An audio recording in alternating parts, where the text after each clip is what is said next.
Baik, kita akan memulai ibadah kita pada pagi hari ini dan saya mengajak jemaat sekalian untuk bangkit berdiri dan kita bersaat teduh. Saat teduh dimulai.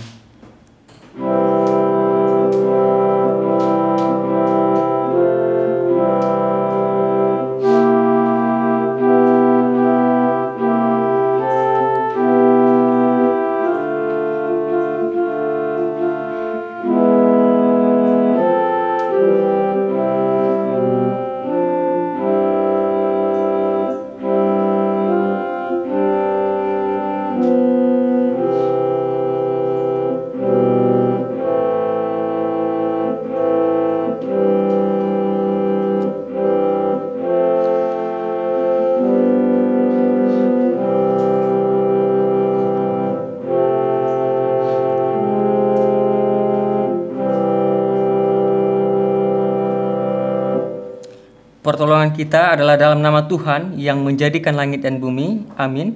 Kasih, karunia dan damai sejahtera dari Allah Bapa kita dan dari Tuhan Yesus Kristus menyertai kita.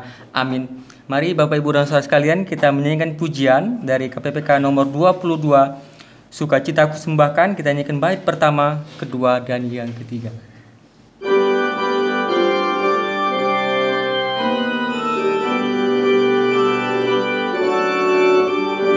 Bait pertama, sukacitaku sembahkan hanya pada Tuhanku, hatiku bagaikan bunga mekar karena sinarnya. Awan maut ketakutan dienyahkan olehnya. Padaku sukacita, hatiku dicerahkan. Bait kedua, langit bumi alam semua menyatakan mulianya. Bintang malaikat menyanyi mengitari tatanya.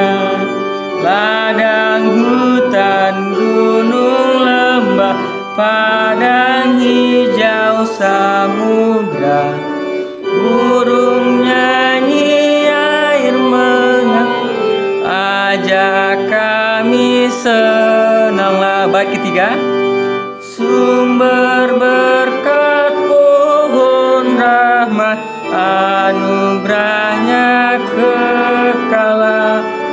Sukacita kehidupan mengalir memancarlah.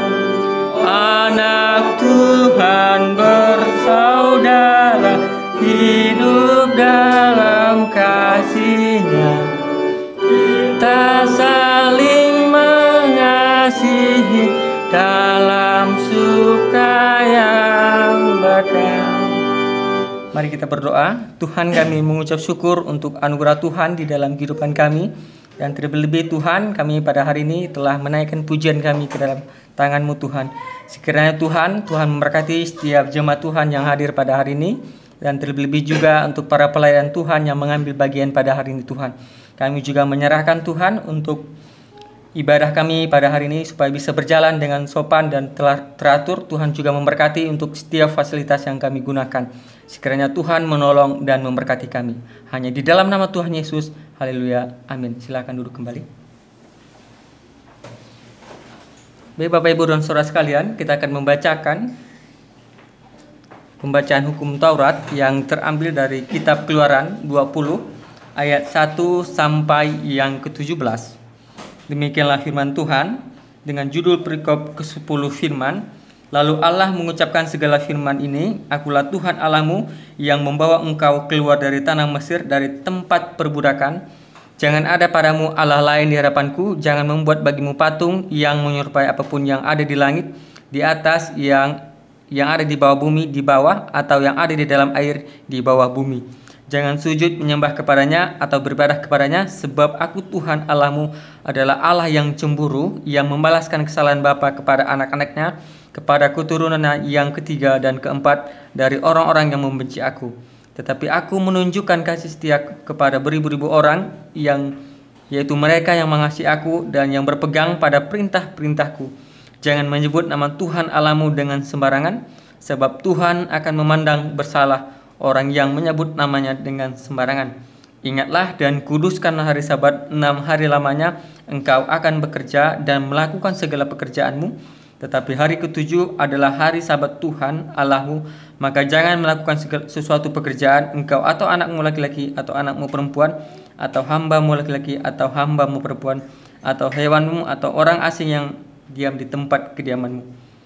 Sebab 6 hari lamanya Tuhan menjadikan langit dan bumi, laut dan segala isinya, dan ia berhenti pada hari ke-7. Itulah sebabnya Tuhan memberkati hari Sabat dan menguduskannya. Hormatilah ayah dan ibumu supaya lanjut umur di tanah yang diberikan Tuhan Allahmu kepadamu. Jangan membunuh, jangan berzina, jangan mencuri, jangan mengucapkan saksi dusta tentang sesamamu, jangan mengini rumah sesamamu, jangan mengini istrinya atau hambanya laki-laki atau hambanya perempuan atau lebu keledai atau apapun yang dipunyai sesamamu. Amin. Baik Bapak Ibu dan Saudara sekalian, kita akan merespon pembacaan hukum Taurat dengan menyanyi 50 Yesus Sobat yang Sejati. Kita nyanyikan bait pertama saja.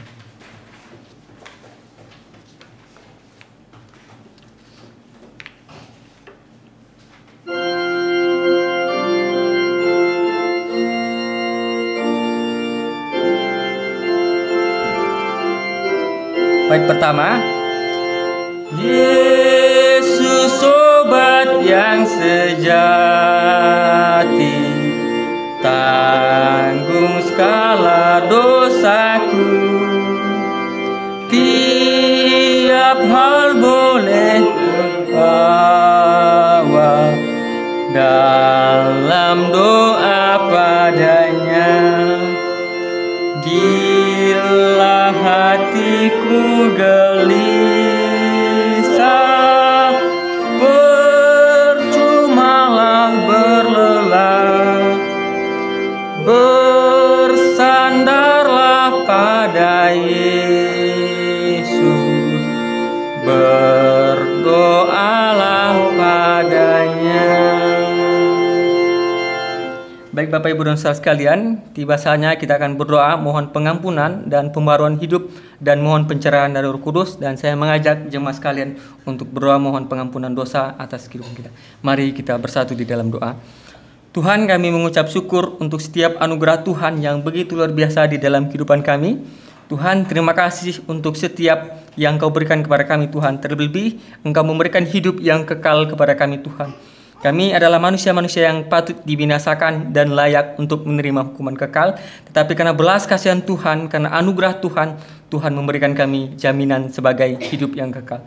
Terima kasih Tuhan Yesus untuk kesetiaan-Mu, untuk setiap pimpinan Tuhan di dalam kehidupan kami. Kami mohon pimpinan dan pencerahan dari Roh Kudus supaya kami bisa hidup sesuai dengan kehendak-Mu Tuhan.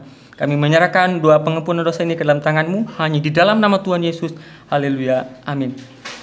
Bapak Ibu dan Saudara sekalian, kita masih tetap menyanyikan pujian yang sama, yaitu KPPK 150 Yesus Sobat yang Sejati. Kita nyanyikan bait pertama, kedua, dan yang ketiga.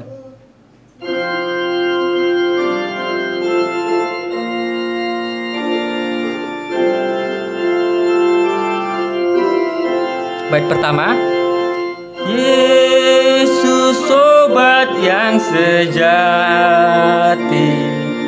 tanggung segala dosaku, tiap hal ku boleh bawa dalam doa padanya.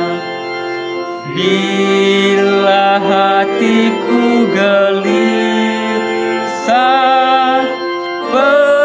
percumalah berlelah, bersandarlah pada Yesus, berdoalah padanya. Bait kedua, bila ada pencobaan dan bimbang hatiku, ku tak akan putus asa pada Tuhan berseru. Tiada yang seperti Yesus yang mau tanggung susahku. Yesus kan menguatkanku. Ku berdoa padanya. Bait yang ketiga. Adakah hatimu susah, lelah karena beban berat? Yesuslah penolong kita. Berdoalah padanya. Walau lawan tinggalkanmu, datanglah kepadanya, dan di dalam pelukannya hatimu sentosalah. Kita akan mendengarkan pembacaan firman Tuhan yang akan dikhotbahkan. Saya serahkan kepada yang bertugas.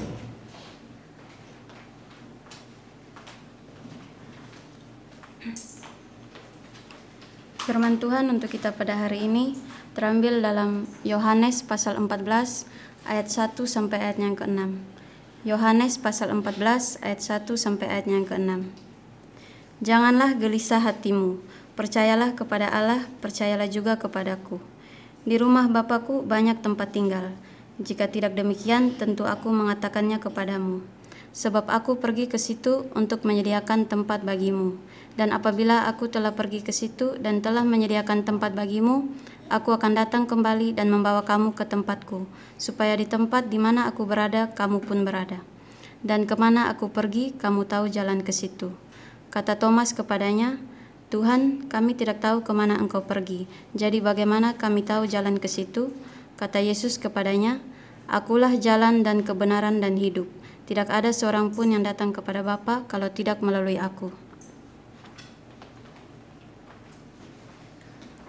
Baik, amin untuk pembacaan firman Tuhan. Bapak Ibu dan Saudara sekalian, untuk merespon pembacaan firman Tuhan yang telah dibacakan, kita menyanyikan Mazmur 119. Kita nyanyikan bait pertama, kedua, dan yang ketiga.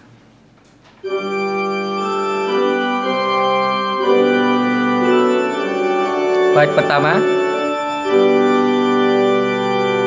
Selamat bahagia orang yang benar, yang menuruti Taurat Tuhan Allah, yang pada firman suka mendengar, sungguh mencari Dia dan jalannya. Kiranya rahmat Tuhan yang besar menuntun daku juga selamanya. Baik, kedua. Kau muda-mudi, bagaimanakah sanggup bertahan pada jalan yang suci? Sungguh dengar firman-Mu yang cerah, jalan-Mu Tuhan aman dan teruji. Aku gembira mengikutinya, agar selalu nama-Mu ku puji. Baik, ketiga. ingin kulihat keajaiban-Mu. Tuhan, hidupkan daku yang terasing hingga firman-Mu ku pegang teguh. Ku ditentang, dihina orang lalim, namun peringat-Mu ku peluk.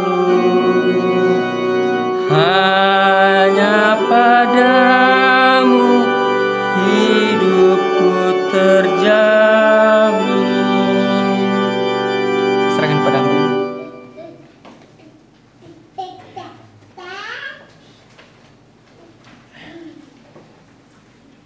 Kita berdoa.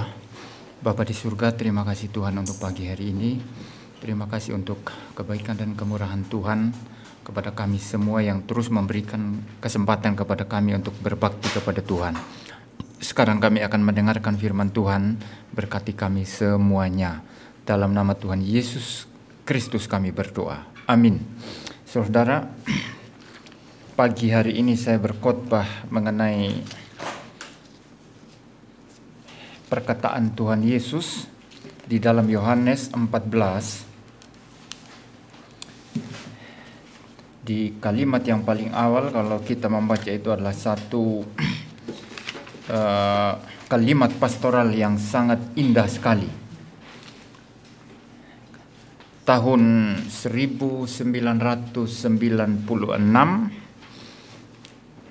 sekitar bulan Desember, saya membaca Alkitab, juga termasuk Injil Yohanes. Ayat ini sangat menguatkan saya waktu itu untuk memutuskan secara full time berhenti dari pekerjaan saya di Pandaan, Jawa Timur sini, saudara. Pandaan itu tempat antara Malang dan Surabaya, dan memutuskan untuk melayani Tuhan full time, tapi saya tidak tahu kemana, ke gereja apa, seperti itu, saudara ya. Nah, ayat ini sangat-sangat menguatkan saya. Ayat pertama itu dikatakan, janganlah gelisah hatimu, percayalah kepada Allah, maksudnya kepada Bapa, percayalah juga kepadaku.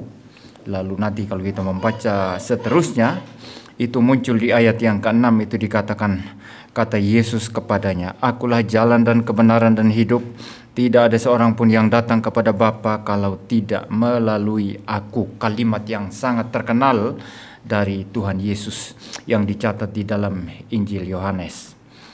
Nah, konteks perkataan atau kata-kata Tuhan Yesus muncul di sini, saudara, itu adalah masa-masa akhir Tuhan Yesus bersama dan para murid.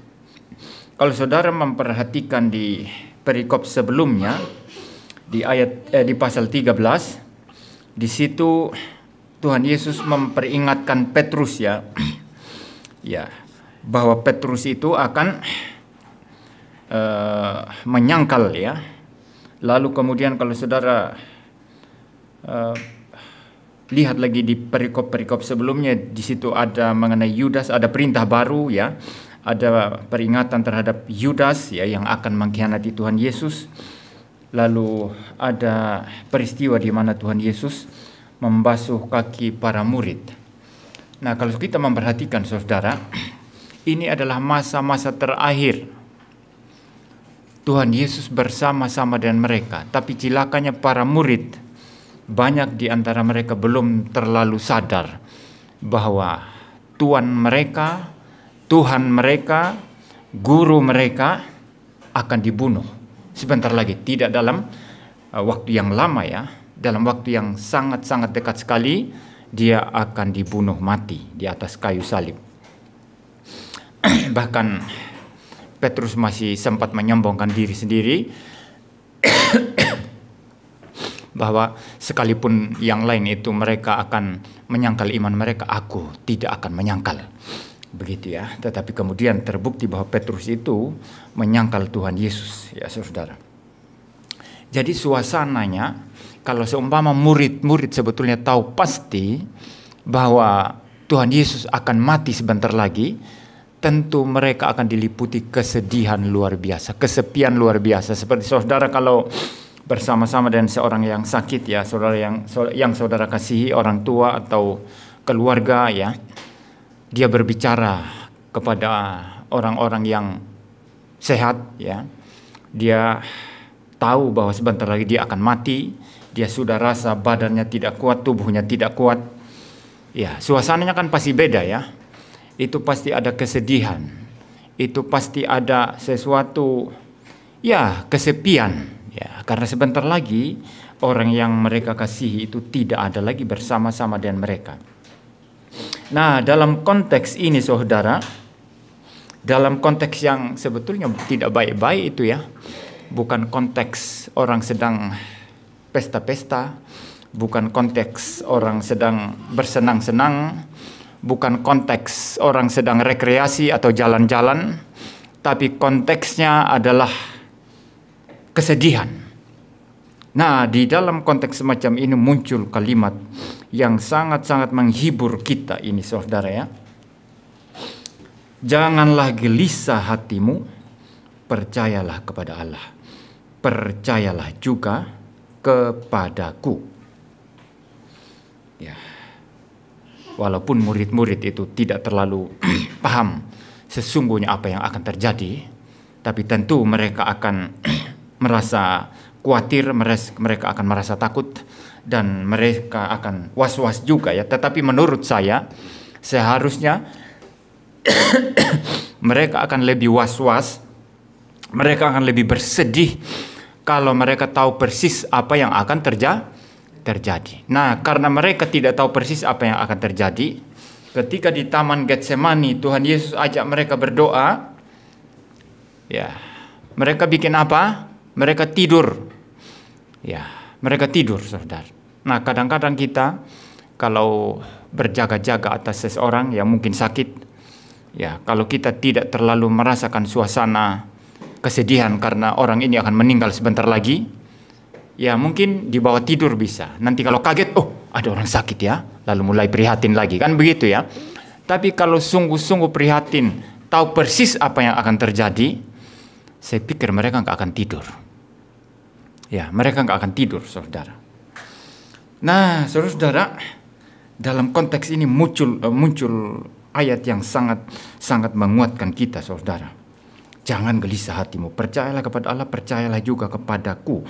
Dan ada alasannya mengapa Tuhan Yesus berbicara demikian. Kalau saudara memperhatikan di ayat 2, dikatakan di rumah Bapakku banyak tempat tinggal. Jika tidak demikian tentu aku mengatakannya kepadamu. Ya, sebab aku pergi ke situ untuk menyediakan tempat bagimu. Nah, kalimat ini pun mereka tidak terlalu paham. Nanti muncul pertanyaan ya dari Thomas ya. Dan kemudian ada Filipus juga yang bertanya di ayat yang ke-8 ya. Nah, mereka pun tidak terlalu paham, saudara ya. Di rumah Bapakku banyak tempat tinggal. Jika tidak demikian, tentu aku mengatakannya kepadamu. Sebab aku pergi ke situ untuk menyediakan tempat bagimu. Kemana Tuhan Yesus akan pergi? Mereka pun tidak paham. Tempat Bapa yang dimaksud, ya, mereka tidak paham. Dan menyediakan tempat dalam arti apa? Mereka pun tidak paham. Nanti saya akan jelaskan ini ya. Lalu ayat 3. Dan apabila aku telah pergi ke situ dan telah menyediakan tempat bagimu, aku akan datang kembali dan membawa kamu ke tempatku, supaya di tempat di mana aku berada, kamu pun berada. Ini luar biasa sekali. Orang mau berpisah ya. Kamu jangan sedih, jangan gelisah. Ya, aku pergi ke tempat Bapa untuk menyediakan tempat bagi siapa? Bagi kamu. Kalau itu sudah selesai, aku kembali datang membawa kamu, sehingga di mana aku berada, di situ pun kamu berada. Kalimat ini sangat jelas sebetulnya. Sangat-sangat clear ya. Ambilkan minum dulu. Ya, sangat-sangat clear, sangat-sangat jelas kalimat ini. Kalau mereka sebetulnya mempunyai pemahaman yang komprehensif tentang berita Tuhan Yesus, tentang nubuatan Tuhan Yesus sendiri mengenai kematiannya, bagaimana dia menebus dosa, bagaimana dia akan datang kembali, bagaimana dia membawa umatnya ke langit bumi dan baru, langit dan bumi yang baru. Sebetulnya kesedihan mereka adalah kesedihan karena perpisahan dengan guru yang tercinta, tetapi sekaligus di balik kesedihan itu ada satu pengharapan yang luar biasa. Ada sukacita yang luar biasa. Ya, ada sukacita yang luar biasa. Maka saudara, kalau saudara memperhatikan di sini, kalau saudara lihat di sini, ini ada campur aduk luar biasa ini. Kalau Tuhan Yesus sangat clear, sangat jelas untuk apa dia datang, apa yang dia kerjakan, bagaimana menyelesaikan itu, bagaimana dia akan datang kembali, semua itu secara utuh, secara lengkap itu ada di dalam rancangannya, ada di dalam, kalau istilah lebih Trinitarian, ada di dalam rancangan Bapa, dan Tuhan Yesus tahu persis apa yang akan dikerjakan. Tetapi tidak demikian dan para murid. Jadi ada campur aduk di sana, ada ketidakjelasan, ada yang sedikit jelas, tapi ada ketidakjelasan, ada kesedihan, tapi kesedihan yang seperti apa? Ya, serba tidak jelas. Ya. Maka sebetulnya kalau para murid sangat jelas, tidak ada pertanyaan dari Thomas, juga tidak ada pertanyaan dari Filipus, ya. Tidak perlu ya pertanyaan-pertanyaan seperti itu. Nanti kita akan melihat apa yang dikatakan Thomas ya kepada Tuhan Yesus. Saya menunda dulu untuk menjelaskan ayat 2 dan 3 di sini, saudara. Ya, saya menunda dulu untuk menjelaskan ayat 2 dan 3. Kita beralih ke ayat yang keempat dulu. Dan kemana aku pergi, kamu tahu jalan ke situ. Nah, ketika Tuhan Yesus selesai membicarakan ayat 2 dan 3, di situ Tuhan Yesus berkata, kemana aku pergi, kamu pun tahu jalan ke situ. Sebetulnya di ayat 2 dan 3 sudah sangat-sangat jelas, ya. Tetapi karena saya katakan tadi para murid sedikit jelas, ada yang tidak jelas, bahkan banyak yang tidak jelas, maka apa yang dinyatakan Tuhan Yesus dalam ayat 2 dan 3 yang sudah sangat-sangat jelas ini tetap menimbulkan pertanyaan bagi mereka. Thomas berkata apa? Ayat 5. Kata Thomas kepadanya, Tuhan, kami tidak tahu kemana engkau pergi. Jadi bagaimana kami tahu jalan ke situ? Perlu enggak pertanyaan seperti ini sebetulnya? Enggak perlu. Di ayat 2 Tuhan Yesus jelas berkata, di rumah Bapakku banyak tempat tinggal. Jadi Tuhan Yesus pergi kemana? Ke rumah Bapa, ya. Jika tidak demikian tentu aku mengatakannya kepadamu. Sebab aku pergi ke situ untuk menyediakan tempat bagimu. Ayat 3. Dan apabila aku telah pergi ke situ dan telah menyediakan tempat bagimu, aku akan datang kembali. Perhatikan, Yesus akan datang kembali dan membawa kamu ke tempatku, supaya di tempat di mana aku berada, kamu pun berada. Sudah jelas, aku pergi menyediakan tempat. Setelah itu aku datang kembali, membawa kamu ke tempat Bapa, ya.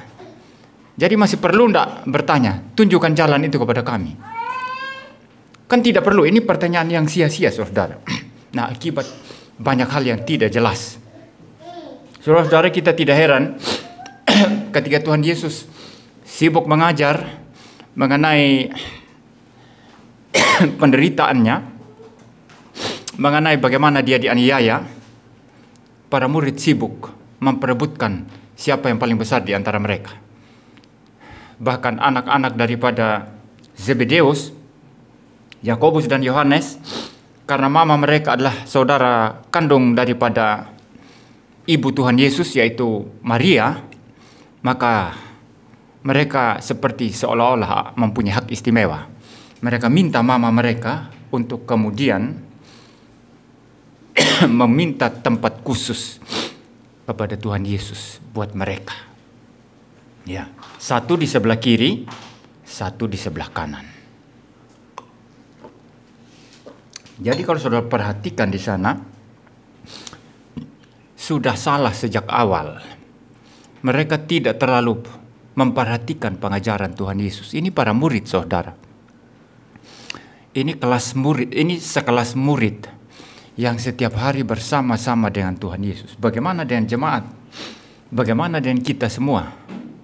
Apakah kita sungguh-sungguh memperhatikan apa yang dikatakan Tuhan di dalam Alkitab atau tidak?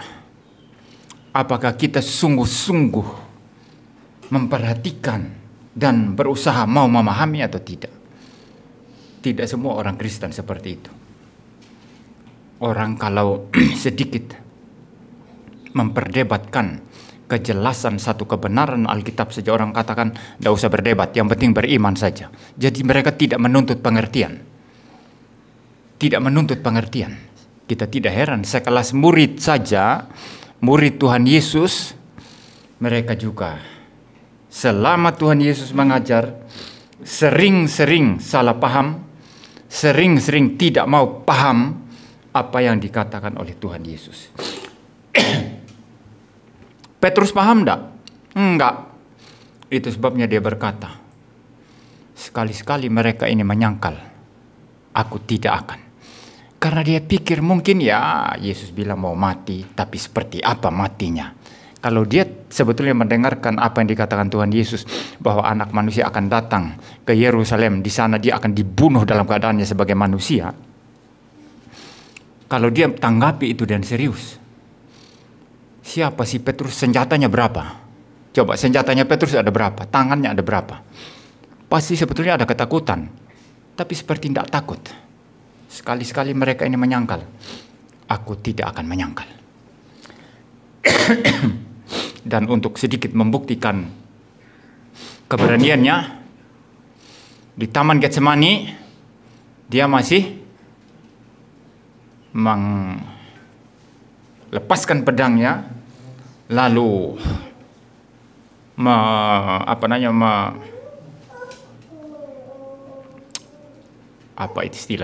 menebas telinga daripada hamba, daripada imam ya yang namanya Malkus. Tapi Tuhan Yesus melakukan mujizat di sana, menyambung kembali telinga yang putus itu. Jadi saudara, Petrus juga nggak terlalu jelas. Iya, murid-murid lain sama. Mereka sibuk membicarakan siapa yang terbesar di antara mereka. Nah, mari kita kembali kepada Thomas. Kita tidak heran Thomas membuat satu pertanyaan daripada pernyataan Tuhan Yesus yang sudah sangat-sangat jelas.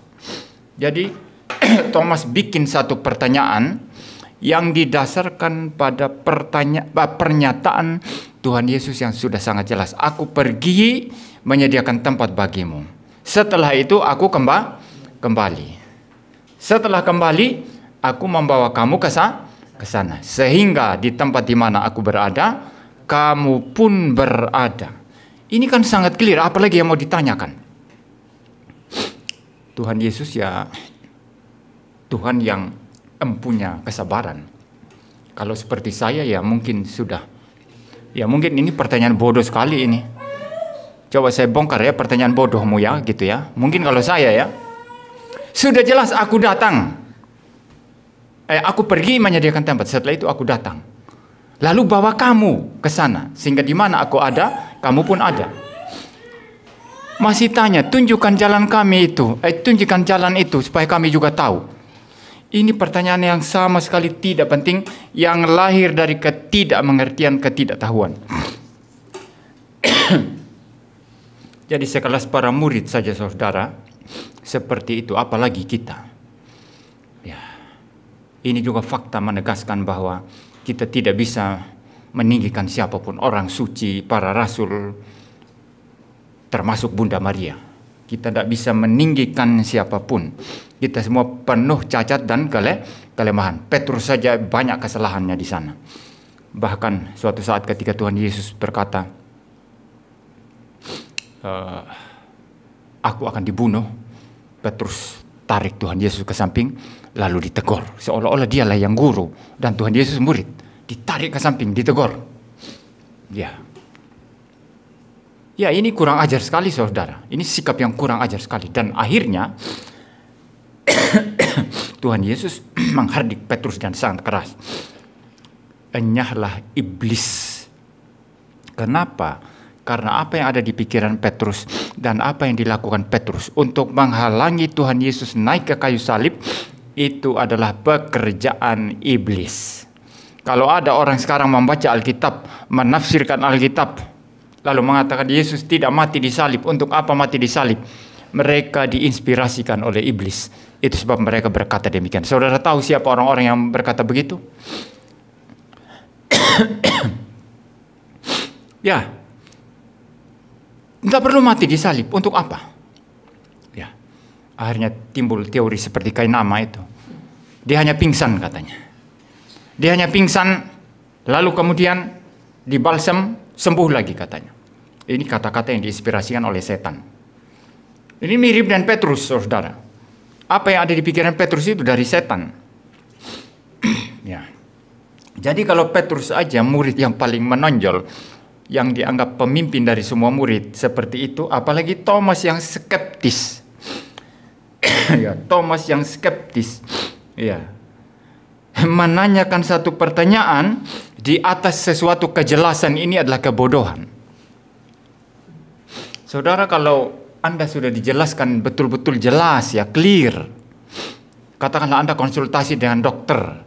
Dokter bilang penyakitmu begini-begini, kamu harus begini-begini-begini. Tapi sengaja masih buat pertanyaan berputar-putar, seolah-olah tidak jelas. Ini kebodohan, saudara. Dan kebodohan semacam itu dilakukan oleh rasul yang namanya Thomas di sini. Sudah sangat jelas masih tanya. Ya. Tapi Tuhan Yesus yang maha sabar kemudian menegaskan satu kalimat penting yang menutup semuanya. Tuhan Yesus merasa di sini tidak usah memberikan penjelasan detail. Saya pikir karena sudah dijelaskan, kan? Aku akan pergi menyediakan tempat. Setelah itu kembali. Lalu membawa kamu. Sehingga aku di mana aku berada, kamu pun berada. Sudah sangat clear. Lah untuk apa lagi? Tapi Tuhan Yesus memberikan satu kalimat yang mengcover semuanya. Artinya selama kita berada dalam Kristus, tidak usah tanya macam-macam. Ya, paham ya? Selama kita berada dalam Kristus, tidak usah tanya macam-macam. Semua pertanyaan yang bersangkut paut dengan hal-hal eksistensial kehidupan kita, yang paling penting adalah apa? Setelah saya mati, saya kemana? Pertanyaan yang tidak perlu ditanyakan lagi. Paham ya? Itu yang di-cover oleh kalimat Tuhan Yesus dalam ayat 6 ini. Akulah jalan dan kebenaran dan hidup. Tidak ada seorang pun datang kepada Bapa jika tidak melalui aku. Seluruh pertanyaan kita secara eksistensial sebagai manusia sudah di-cover semuanya. Tuhan, bagaimana nanti kalau aku mati? Yesus berkata, akulah jalan dan kebenaran dan hidup. Tidak ada seorang pun datang kepada Bapa jika tidak melalui aku. Itu yang paling fundamental. Tapi ada juga yang pertanyaan-pertanyaan berkenaan dengan kehidupan sehari-hari. Tuhan, anak-anakku bagaimana? Keluargaku bagaimana? Gerejaku bagaimana, Tuhan? Masa depan gereja, masa depan anak-anak, masa depan jemaat, masa depan keluargaku, familiku, ya, sudah tercover semua selama orang itu berada dalam Kristus. Yesuslah satu-satunya jalan dan kebenaran dan hidup. Menemukan Kristus, engkau menemukan jawaban untuk seluruh pertanyaan eksistensial dalam kehidupan. Apa hubungannya ya dengan persoalan kehidupan sehari-hari? Ya jelas. Kalau Anda berada dalam Kristus, siapa yang menjamin kehidupan kita di sini? Apakah ada satu ayat saja Tuhan Yesus pernah berkata, yang paling penting hidup di langit bumi baru, sedangkan hidup di dunia ini tidak penting? Pernah tidak Tuhan Yesus berkata begitu? Enggak pernah. Tuhan Yesus berkata, manusia tidak hanya hidup dari roti saja, berarti roti juga penting, tapi dari setiap firman Allah atau kalimat yang keluar dari mulut Allah. Di dalam doa Bapa kami, Tuhan Yesus mengajar kita apa? Berikanlah kami pada hari ini makanan kami yang secukupnya. Pertama-tama memang itu pemeliharaan atas hidup kita di dunia ini secara jasmania, tetapi juga mempunyai dimensi lain, yaitu dimensi rohani. Tuhan memberikan pemeliharaan firman yang cukup bagi setiap anak-anaknya untuk menghadapi dunia ini. Jadi bukan hanya makanan. Tuhan perhatikan semua. Jadi yang paling penting di sini apa? Berada dalam Kristus. Itu intinya. Jadi kalau saudara tahu, Tuhan Yesus berkata, akulah jalan dan kebenaran dan hidup. Tidak ada seorang pun datang kepada Bapa jikalau tidak melalui aku. Dan saudara tahu dialah jalan satu-satunya, kebenaran satu-satunya, dan hidup satu-satunya. Maka apa yang perlu kita takutkan? Ya, makan minumku Tuhan yang atur. Yang penting saya harus taat firman-Nya, tidak malas kan? Kalau orang malas, ya dia makan makanan kemalasannya. Ya, betul ya. Orang malas Tuhan kasih makan enggak? Ya mungkin tetap saja menerima anugerah umum Tuhan. Tapi orang malas itu pasti akan selalu kekurangan, itu jelas itu. Tapi setiap anak-anak Tuhan yang hidup sesuai dengan firman Tuhan, mereka bekerja dengan tangan mereka sendiri, mereka jujur, mereka ulet, mereka melakukan segala sesuatu dengan sangat baik, maka perkara hidup di dunia ini bukanlah sesuatu yang terlalu mengkhawatirkan. Karena jikalau kita tinggal di dalam Dia yang berkata, akulah jalan dan kebenaran dan hidup, tidak ada seorang pun datang kepada Bapa jikalau tidak melalui aku, maka semuanya sudah tercover. Saudara, kita kembali kepada pertanyaan paling fundamental tadi. Masalah keselamatan. Ya. Kita balik ke ayat 2 dan 3. Di rumah Bapakku banyak tempat tinggal ya. Jika tidak demikian, tentu aku mengatakannya kepadamu. Sebab aku pergi ke situ untuk menyediakan tempat bagimu. Dan apabila aku telah pergi ke situ dan telah menyediakan tempat bagimu, aku akan datang kembali dan membawa kamu ke tempatku, supaya di tempat di mana aku berada, kamu pun berada. Maksudnya apa ini? Tuhan Yesus berbicara dalam konteks eskatologis di sini. Kalau maksudnya untuk sementara waktu, dia mati, lalu hari ketiga bangkit, lalu kemudian bertemu lagi dengan murid-murid, ya menampakkan diri, tapi kan pergi lagi ya, terangkat ke surga kan, betul ya? Yang dimaksud Tuhan Yesus tempat di sini tidak lain tidak bukan adalah langit dan bumi yang baru kelak. Sekarang teologi reform berkata Yesus menjadi juru syafaat kita. Karena dia adalah imam agung kita. Terus memperhatikan kita. Juru syafaat kita di hadapan Bapa. Jadi kita tidak membutuhkan juru syafaat lain. Orang-orang suci, para rasul atau siapapun. Karena juru syafaat kita satu-satunya siapa? Dia yang berkata, akulah jalan dan kebenaran dan hidup. Tidak ada seorang pun datang kepada Bapa jikalau tidak melalui aku. Jadi dalam konteks ini dia menyediakan tempat buat kita. Dan kelak dia akan datang kali yang kedua. Dan kita akan tinggal bersama dia dalam langit dan bumi yang baru. Bumi ini diubahkan. Langit dan bumi ini diubahkan. Menjadi tempat hunian bagi kita selama-lamanya. Nah apalagi yang kurang saudara? Ya, jelas sekali, sangat clear. Kita tidak perlu mengikuti Thomas di sini untuk bertanya lagi, kemana Tuhan? Kalau Anda orang Kristen masih bertanya, kemana? Anda belum sungguh-sungguh beriman. Sudah sangat clear. Langit bumi baru pengharapan kita kelak. Di mana langit dan bumi ini akan diubahkan. Itu sebab orang reform itu percaya mandat budaya. Karena langit dan bumi ini mempunyai kesinambungan terhadap langit bumi yang akan datang. Maka mari kita melestarikan, membudidayakan kehidupan yang Kristiani, yang baik di dunia ini. Dalam hubungan dengan Tuhan Allah kita beribadah, dalam hubungan dengan sesama kita saling mengasihi, beriringan juga dengan pemberitaan Injil yang terus menerus, supaya semua orang pilihan Allah pada akhirnya percaya. Lalu juga langit, maksud saya bumi ini, Anda juga harus perhatikan, lestarikan. Jangan menjadi orang yang merusak alam. Karena Tuhan tidak menciptakan langit bumi baru, tapi langit dan bumi ini yang diubah, diregenerasi, direnovasi kelak.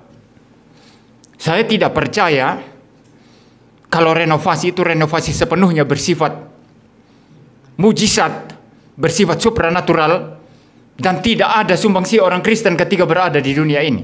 Saya tidak percaya itu. Saya percaya doa Bapa kami yang mengatakan, datanglah kerajaan-Mu, jadilah kehendak-Mu di bumi seperti di surga. Jadi bumi ini secara progresif semakin mendekat surga, semakin sesuai dengan surga, semakin berharmoni dengan surga. Ketika puncak harmoninya, itulah Kristus datang. Ya. Jadi hal-hal yang baik yang dibangun orang Kristen dalam kebudayaan manusia itu akan berlanjut. Musik-musik yang indah akan berlanjut. Jangan kira Anda, kita akan nyanyi musik yang sama sekali nggak bisa kita katakan, musik yang di luar daripada apa yang kita pikirkan. Saya tidak percaya itu. Anda akan menyanyikan nanti lagu Fanny Crosby yang sangat indah itu. Ya. Pujilah, pujilah, do. Semua itu untuk Tuhan. Tuhan tak musnahkan itu, paham ya? Itu semua adalah untuk kemuliaan Tuhan. Itu sebabnya reform itu penekanannya 2. Anda harus memberitakan Injil. Bawa Injil bukan hanya sekadar misi, bangun rumah sakit, bangun sekolah, bantu orang miskin. Itu Injil sosial namanya, social gospel. Kalau itu penekanannya itu bisa sangat menyesatkan. Karena inti Injil adalah memberitakan Tuhan Yesus Kristus sebagai satu-satunya Tuhan dan Juru Selamat.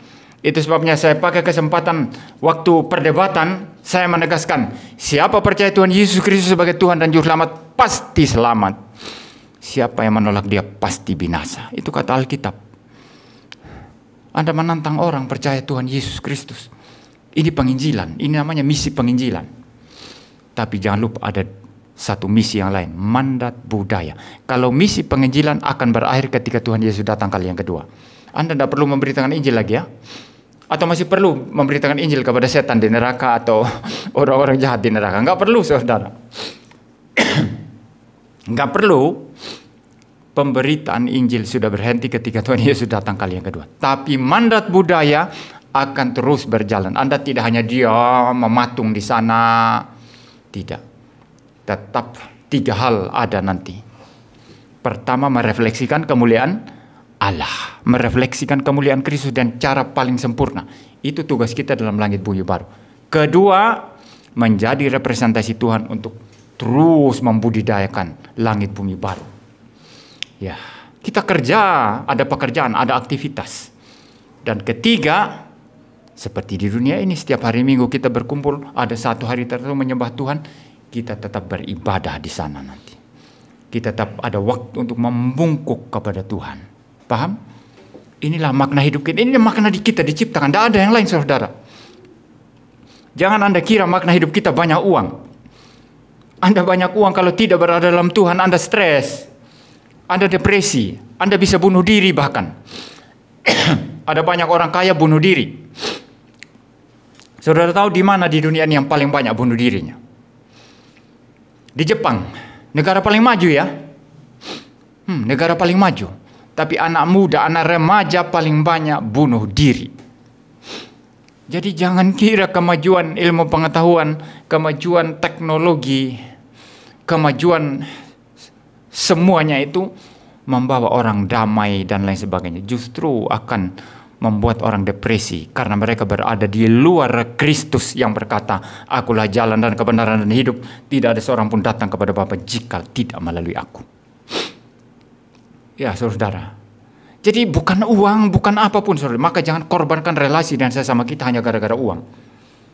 Ya, kalau saya menggunakan kalimat paling kasar, adalah seorang bajingan yang mengorbankan relasi dengan sesamanya, anak atau istri, atau keluarganya, atau familinya, atau persahabatan dan orang lain, hanya diukur dengan uang. Kalau sudah tidak ada uang, semua selesai. Ini adalah bajingan, saudara.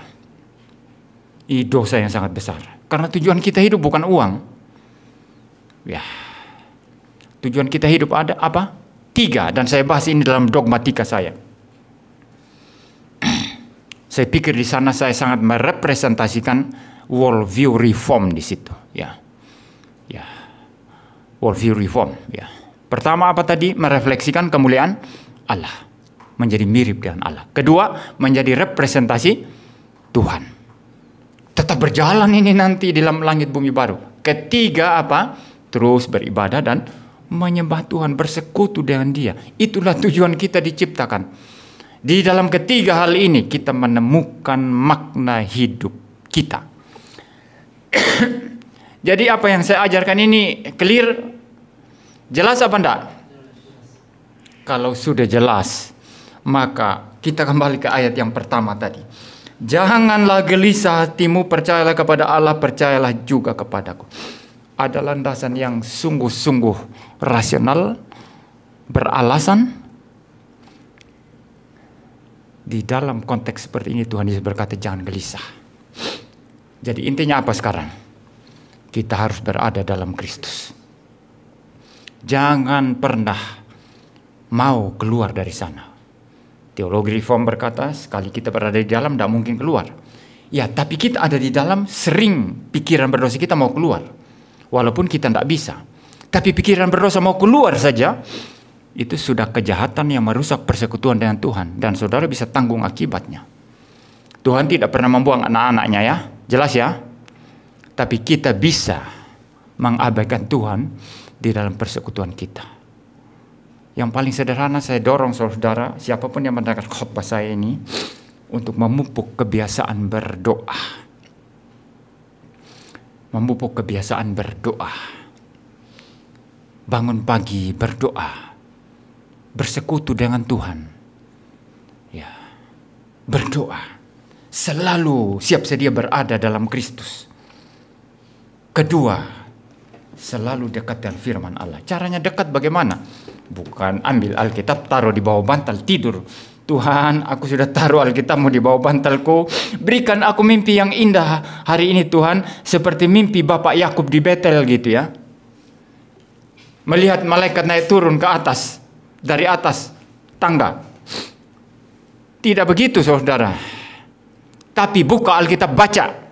Belajar. Kalau ada khotbah-khotbah seperti ini yang menjelaskan firman Allah, dengarkan dengan teliti. Setelah itu baca sendiri Alkitab, renungkan firman setiap hari. Inilah cara kita tetap senantiasa berada dalam Kristus yang berkata, akulah jalan dan kebenaran dan hidup. Tidak ada seorang pun datang kepada Bapa jika tidak melalui aku. Ya. Jadi banyak orang Kristen tidak baca Alkitab. Bagaimana bisa merasa berada dalam Kristus? Banyak orang Kristen malas berdoa. Orang reform sering malas berdoa. Yang teologinya kacau-kacau, mereka rajin berdoa. Ya. Saya terus terang ya, saya lebih lambat mengakses tulisan-tulisan reform, mistikus reform seperti Jonathan Edwards, Charles Spurgeon, atau yang lainnya. Ya. Lebih lambat.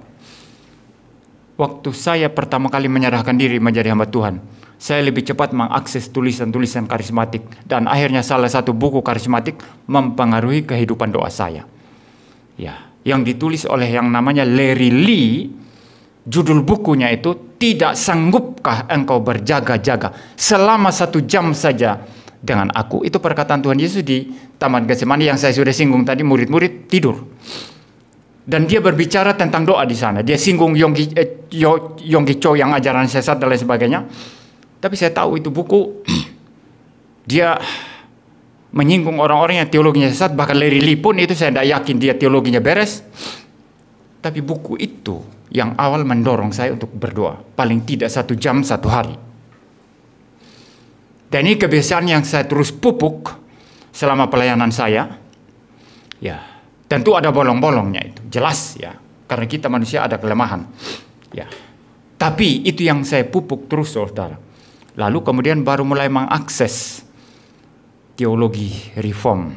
Ternyata Jonathan Edwards itu adalah orang yang sungguh-sungguh bisa diikuti kehidupan doanya.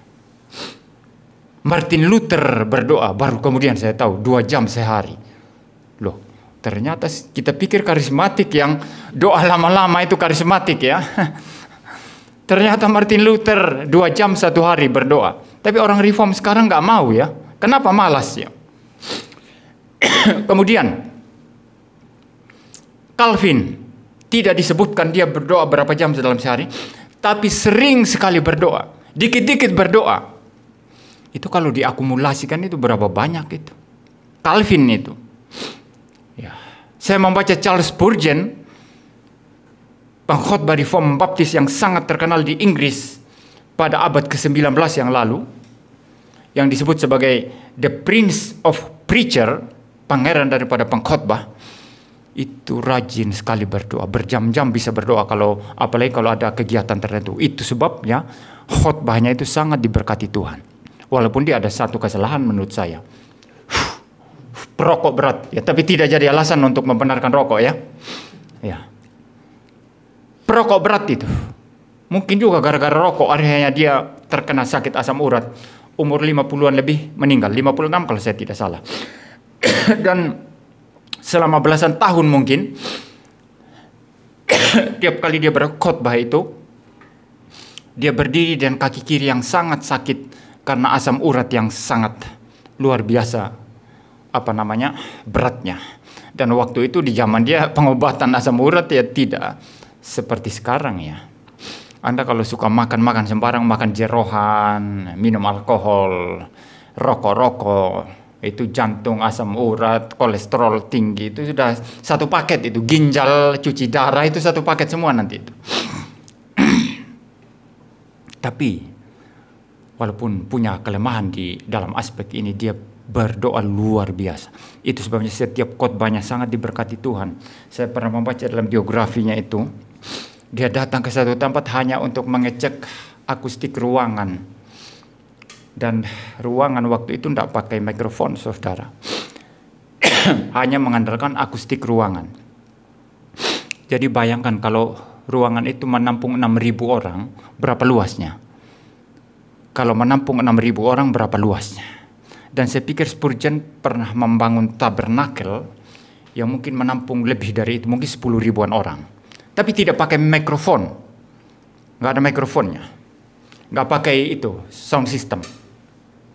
Yang diandalkan ya akustik ruangan. Ruangan dibuat sedemikian rupa supaya nanti akustiknya bagus dan orang bicara di depan, orang paling belakang pun masih bisa dengar.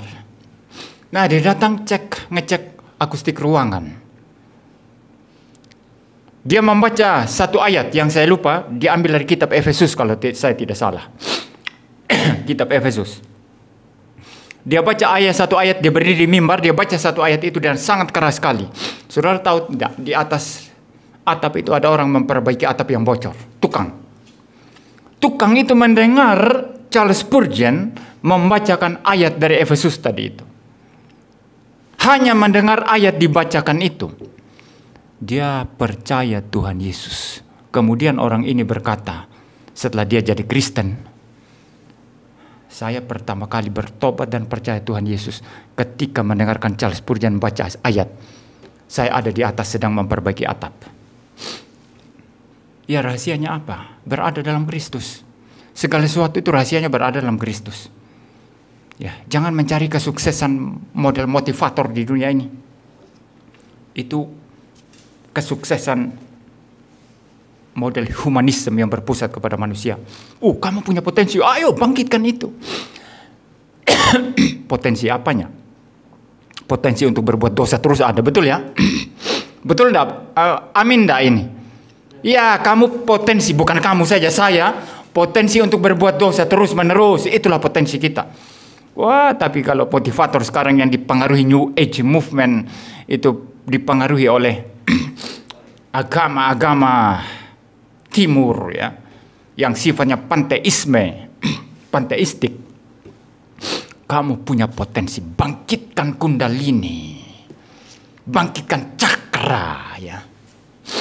Saudara gampang di YouTube sekarang dengar istilah cakra ya. Ya, semacam kekuatan alam ini yang juga ada pada kita. Kalau Cina itu ada yang namanya Qi ya. Kalau India ada yang namanya Qi gitu ya. Bangun rumah pun harus ikut aliran Qi atau Qi. Maka muncul nanti Hong Shui, Feng Shui.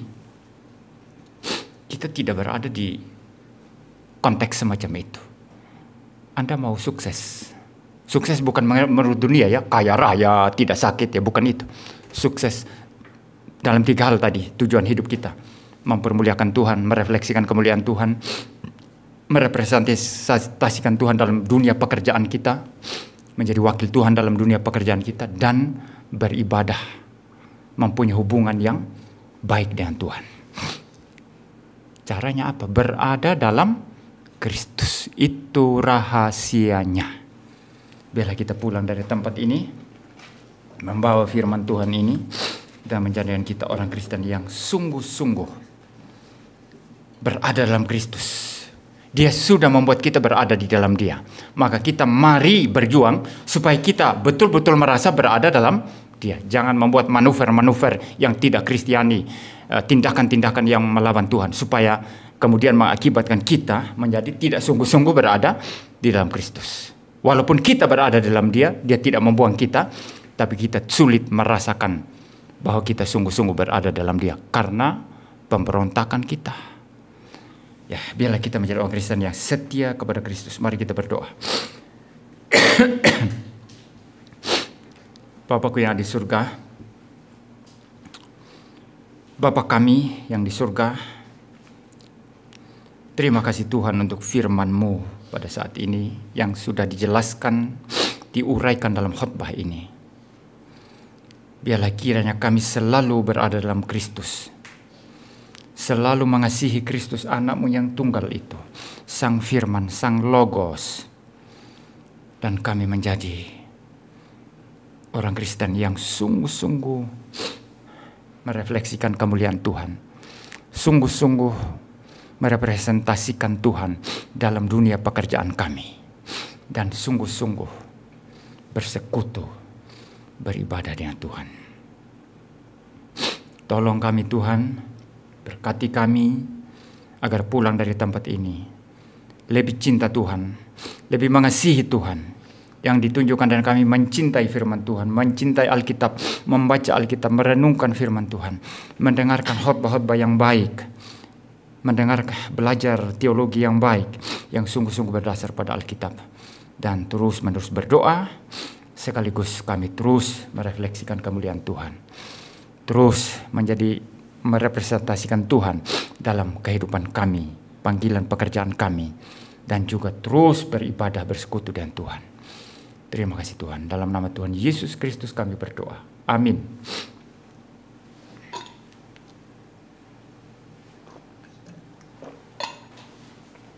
Saya minta Saudara Tony untuk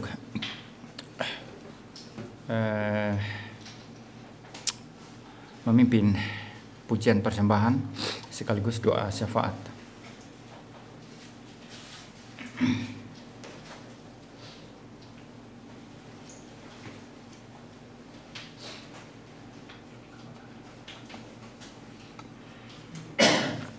Baik Bapak Ibu dan Saudara sekalian, kita akan bernyanyikan satu pujian dari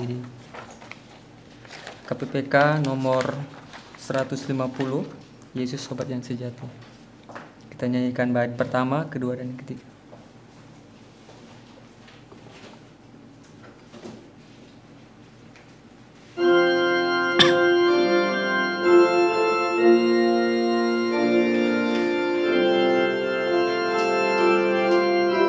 Bait pertama, Yesus Sobat yang sejati,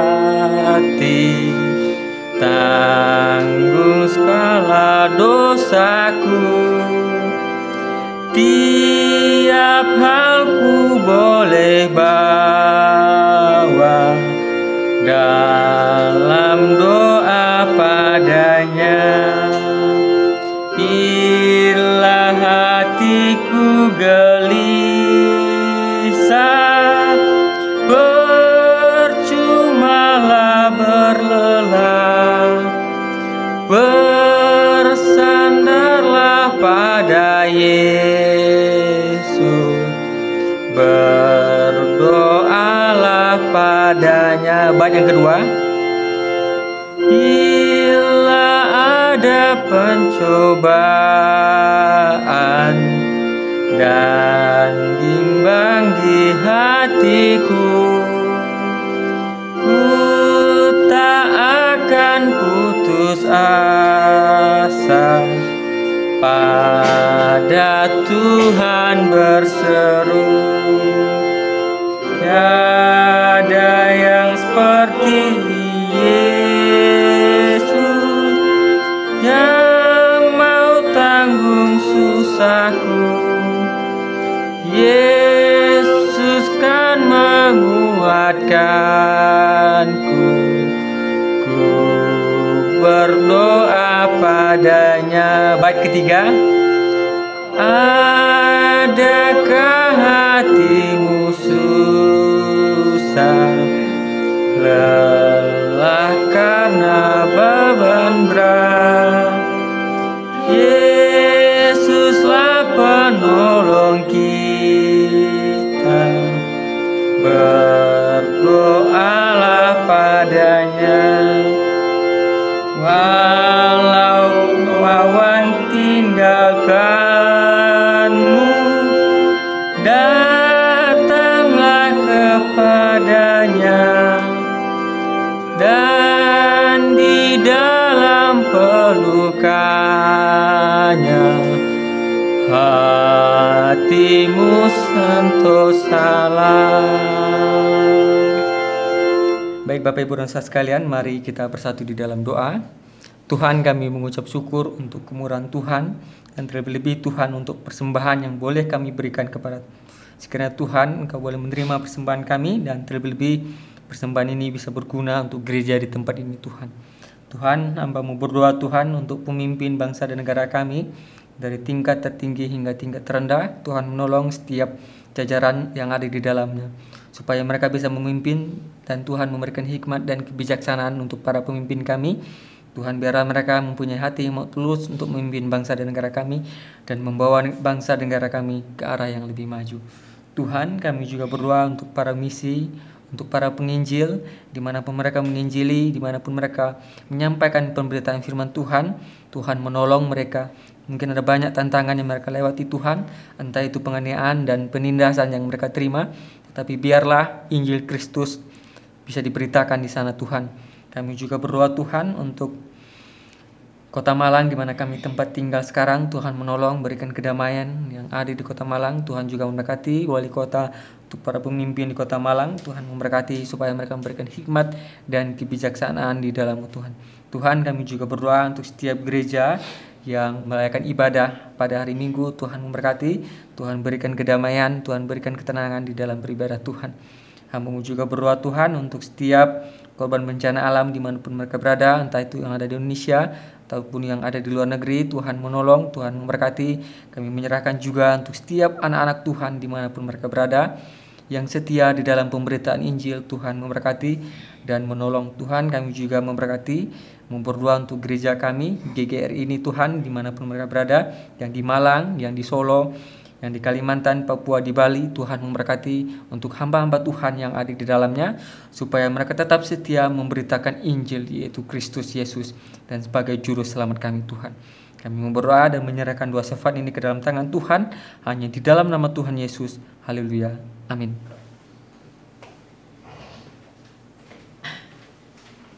Mari kita bangkit berdiri dan mengucapkan pengakuan iman rasuli. Aku percaya kepada Allah, Bapa yang Maha Kuasa, Khalik langit dan bumi, dan kepada Yesus Kristus, anaknya yang tunggal Tuhan kita, yang dikandung dari Roh Kudus, lahir dari anak darah Maria, yang menderita, sengsara di bawah pemerintahan Pontius Pilatus, disalibkan, mati dan dikuburkan, turun ke dalam kerajaan maut. Pada hari yang ketiga, bangkit pula dari antara orang mati, naik ke surga, duduk di sebelah kanan Allah, Bapa yang Maha Kuasa. Dan dari sana ia akan datang untuk menghakimi orang yang hidup dan yang mati. Aku percaya kepada Roh Kudus, gereja yang kudus dan am, persekutuan orang kudus, pengampunan dosa, kebangkitan tubuh dan hidup yang kekal. Amin. Mari kita menyanyikan Mazmur 134 bait pertama saja.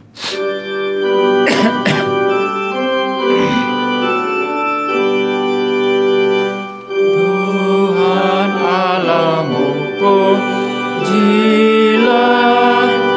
hai kamu para hamba-Nya yang sampai larut malam terus berbakti dalam bait kudus.